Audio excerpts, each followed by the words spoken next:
Baghdad की तंग गलियों के बीच एक प्रसिद्ध सुनार रहता था, जिसका नाम हकीम था।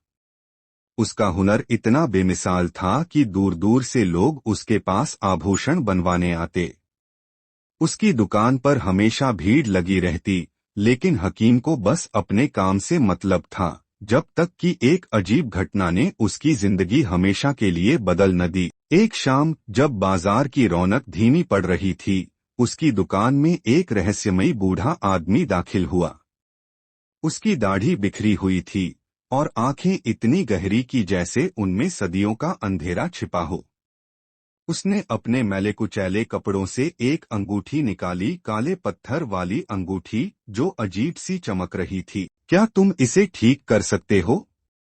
बूढ़े की आवाज जैसे सरसराती हवा की तरह धीमी थी। हकीम ने अंगूठी को उठाया, लेकिन जैसे ही उसकी उंगलियां पत्थर को छुईं, उसके पूरे जिस्म में एक ठंडी लहर दौड़ गई।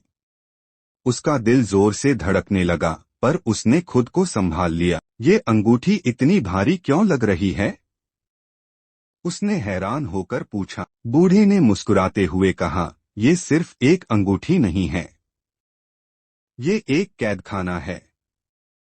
इसे सही करने की कोशिश करना मौत को बुलाने जैसा है। लेकिन अगर तुमने इसे ठीक कर दिया, तो तुम्हें दौलत ऐसी मिलेगी जिसका तुमने कभी सपना भी नहीं देखा होगा। हकीम ने सोचा, क्या वो लालच करे या फिर डर के मारे अंगूठी लौटा दे, मगर उसका मन नहीं माना। उसने अंगूठी अपने पास रख ली, ये जाने बिना कि वो एक ऐसी मुसीबत को बुला रहा है जिससे निकलना नामुमकिन होगा। हकीम ने रात होते ही दुकान बंद की और अंगूठी को एक लाल मखमली कपड़े में लपेटकर अपने वर्कबेंच पर रख दिया। चांद की रोशनी खिड़की से छनकर अंदर आ रही थी, लेकिन दुकान का माहौल अचानक भारी लगने लगा। दीवारों पर लगी धातु की मोमबत्तियां बिना हवा के ही कांपने लगीं। हकीम ने झिझकते हुए अंगूठी को दोबारा उठाया। उसने एक छोटा औजार लिया और पत्थर को हल्के से घिसने की कोशिश की। जैसे ही औजार अंगूठी से टकराया, एक तेज भयंकर चीख दुकान में गूंज उठी, मगर दुकान में हकीम के अलावा कोई नहीं था। वो घबरा गया, लेकिन फिर खुद को समझाया, ये सिर्फ मेरा वहम है, बस थकान होगी। लेकिन तभी शोकेस के कांच में उसे अपनी परछाई के पीछे एक दूसरी परछाई दिखी, लंबी, टेढ़ी और सिर झुका हुआ। हकीम ने झटके से पलटकर देखा, पर पीछे कुछ नहीं था। हिम्मत जुटाकर उसने अंगूठी को एक डिब्बे में बंद कर दिया। पर जब उसने मुड़कर दरवाजे की तरफ देखा, तो लकड़ी के फर्श पर नुकीले नाखूनों के निशान थे, जैसे कोई भारी चीज रेंगते हुए गुजरी हो। क्या ये सच में कोई शैतानी चीज है? हकीम बुदबुदाया। उस रात जब हकीम ने सोने की कोशिश की, उसे नींद नहीं आई। हर बार जब वह आंखें बंद करता, उसे एक फुसफुसाती आवाज सुनाई देती, अब तुम्हें कोई बचा नहीं सकता। और खिड़की के बाहर एक परछाई धीरे धीरे लंबी हो रही थी। हकीम की आंखों में रात भर नींद नहीं आई। जैसे ही सुबह हुई, वह दुकान खोलने के लिए उठा, लेकिन उसका शरीर थका हुआ और भारी लग रहा था। उसने सोचा कि शायद ये सब उसका भ्रम था, पर फर्श पर बने नाखूनों के निशान अभी भी मौजूद थे। उसने जल्दी जल्दी दुकान साफ की और सोचा कि आज अंगूठी को किसी दूर के पहाड़ी इलाके में फेंक देगा। लेकिन जैसे ही वह अंगूठी को उठाने के लिए डिब्बा खोलने लगा, उसकी उंगलियां सुन्न होने लगीं। अंगूठी का काला पत्थर हल्की लाल रोशनी से चमकने लगा। तभी दुकान का दरवाजा अचानक खुद ब खुद खुल गया। अंदर एक नाटी कद की बूढ़ी औरत आई, जिसकी आंखें सफेद और चेहरा झुर्रियों से भरा था। उसने कांपती आवाज में कहा, अंगूठी मत रखना बेटा, वरना तुम खो जाओगे। हकीम ने चौंक कर पूछा, तुम्हें इस अंगूठी के बारे में कैसे पता? बुढ़िया ने रोते हुए कहा, ये अंगूठी मेरे बेटे की जान ले चुकी है। जो इसे पहनता है, उसकी परछाई धीरे धीरे जिंदा हो जाती है, और एक दिन वो परछाई असली शरीर बनकर उसकी जगह ले लेती है। हकीम का दिल डूबने लगा। उसे पिछली रात देखी परछाई याद आई। क्या ये परछाई अब मेरे पीछे है? बुढ़िया ने उसकी तरफ देखा और धीरे धीरे पीछे हटने लगी। उसकी आंखें चौड़ी हो गईं, जैसे उसने कुछ भयानक देख लिया हो। वो परछाई अब तुम्हारे भीतर घुस चुकी है, उसने फुसफुसाया और लड़खड़ाते हुए दुकान से भाग गई। हकीम ने डर के मारे अपना हाथ देखा, उसकी उंगलियों के सिरों पर हल्के काले निशान उभरने लगे थे और दीवार पर उसकी परछाई उसकी हर हरकत से थोड़ा अलग चल रही थी, जैसे वो अब उसकी नहीं, किसी और की परछाई हो। हकीम के हाथ कांप रहे थे। उसने दीवार की तरफ देखा, जहां उसकी परछाई खड़ी थी, मगर वो उसकी तरह सीधी नहीं थी। वो थोड़ी झुकी हुई, लंबी और टेढ़ी दिख रही थी, जैसे किसी और की हो। वो डर के मारे दुकान से बाहर भागा और सीधा शहर की सबसे पुरानी मस्जिद के मौलवी शेख अब्दुल करीम के पास पहुंचा। मौलवी साहब, मेरी मदद करो, एक शैतानी अंगूठी मेरे पीछे पड़ी है, मेरी परछाई। हकीम हांफते हुए बोला। शेख अब्दुल ने उसे ध्यान से देखा और कहा, क्या अंगूठी में काले पत्थर पर लाल चमक है?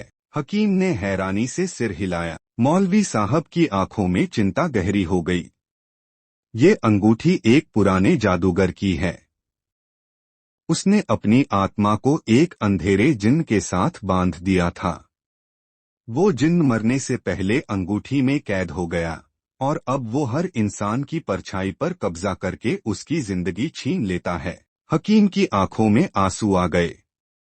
तो क्या कोई तरीका है इससे बचने का? शेख ने धीरे से कहा, तुम्हें परछाई को धोखा देना होगा, लेकिन ये बहुत खतरनाक है। अगर तुम नाकाम हुए तो तुम्हारी आत्मा हमेशा के लिए खो जाएगी। हकीम ने बिना सोचे कहा, मैं ये खतरा उठाने को तैयार हूँ, बस मुझे बचा लीजिए। शेख ने उसे एक ताबीज दिया और कहा, रात को ठीक आधी रात, जब परछाई सबसे मजबूत होती है, तब तुम अंगूठी को एक आईने के सामने रखकर उसका नाम पुकारना। पर याद रखना, अगर परछाई ने तुम्हें पकड़ लिया तो तुम कभी वापस नहीं आओगे। हकीम की धड़कनें तेज हो गईं। वो जानता था कि ये उसकी आखिरी उम्मीद थी परछाई से लड़ने की। आधी रात करीब आ रही थी और परछाई धीरे धीरे लंबी होती जा रही थी। रात के ठीक 12 बजे हकीम ने खुद को अपनी दुकान में बंद कर लिया। उसकी आंखों में नींद नहीं थी, सिर्फ खौफ। वो आईने के सामने बैठा, कांपते हाथों से अंगूठी निकाली और उसे आईने के सामने रख दिया। कमरे में एक अजीब सी ठंडक फैलने लगी। मोमबत्तियों की लौ कांपने लगी और दीवारों पर उसकी परछाई धीरे धीरे लंबी होकर हिलने लगी, जैसे जिंदा हो रही हो। हकीम ने हिम्मत जुटाकर फुसफुसाया, तुम कौन हो? आईने पर हल्की दरारें उभरने लगीं और उसमें एक डरावना चेहरा उभर आया। उसकी अपनी शक्ल, मगर आंखें काली और मुस्कान भयानक। मैं वो हूँ जो तुम्हारे डर में बसता है, परछाई की आवाज गूंजने लगी। मैं अब तुम्हारी जगह लेने आया हूँ। अचानक परछाई आईने से बाहर निकलने लगी। उसका काला हाथ धुएं की तरह हकीम की तरफ बढ़ा। हकीम ने शेख अब्दुल का दिया हुआ ताबीज जोर से पकड़ लिया और पूरी ताकत से बोला, मैं तुम्हें वापस उस कैद में भेजता हूँ। अंगूठी से तेज लाल चमक निकली और परछाई चीखने लगी। उसने हकीम का हाथ पकड़ने की कोशिश की, मगर ताबीज की रोशनी ने उसे जलाना शुरू कर दिया। परछाई चीखती रही, आईना चटकने लगा और अचानक एक तेज धमाके के साथ वो वापस अंगूठी के अंदर खींची चली गई। कमरा शांत हो गया। हकीम जमीन पर गिर पड़ा, उसकी सांसें तेज चल रही थीं। उसने कांपते हुए अंगूठी उठाई और उसे एक लोहे के डिब्बे में बंद कर दिया। ये खत्म हो गया, उसने थकी हुई आवाज में कहा। मगर जैसे ही वो खड़ा हुआ, आईने के टूटे टुकड़े में एक हल्की परछाई अब भी हिलती नजर आई, मानो वो फिर से बाहर आने का इंतजार कर रही हो। हकीम ने अंगूठी को लोहे के डिब्बे में बंद किया, उसे कई कपड़ों में लपेटा और बगदाद के सबसे पुराने कुएं में फेंक दिया। वो सोच रहा था कि अब सब खत्म हो गया है, लेकिन वो नहीं जानता था कि कुछ चीजें कभी खत्म नहीं होती। कुछ हफ्तों बाद एक गरीब मछुआरा उसी कुएं से पानी भरने आया। बाल्टी खींचते वक्त उसे अंदर कुछ चमकता हुआ दिखा। वो अंगूठी थी। उसने खुशी खुशी अंगूठी को उंगली में पहन लिया और घर की तरफ चल पड़ा। मगर जैसे ही वो अपनी झोपड़ी के पास पहुंचा, उसकी परछाई धीरे धीरे उसकी असल चाल से अलग होने लगी और बगदाद की संकरी गलियों में दूर खड़ा हकीम अपने दुकान के बंद दरवाजे से वो झलक देख रहा था। उसकी आंखों में डर और अफसोस भरा था। वो लौट आई है, उसने फुसफुसाया, और कुएं के पानी में एक मध्यम हंसी की आवाज अब भी गूंज रही थी।